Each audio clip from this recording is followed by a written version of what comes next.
Merhaba arkadaşlar, yepyeni haberlerle karşınızdayız.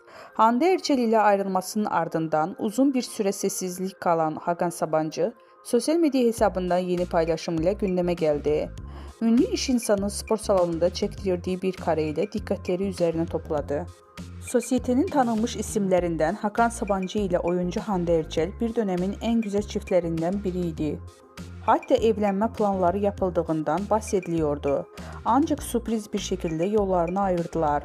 Ayrılığın ardından üçüncü kişi iddiaları gündeme gelse de Hakan Sabancı bu söylentileri kesin bir dille yalanlamıştı.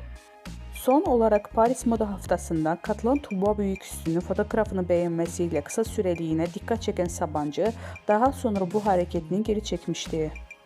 Uzun bir sessizliğin ardından iş insanı Hakan Sabancı, Instagram hikayesinde spor salonunda çektirdiği bir fotoğrafla yeniden gündeme geldi. İşte o görüntüleri sizlere sunuyoruz.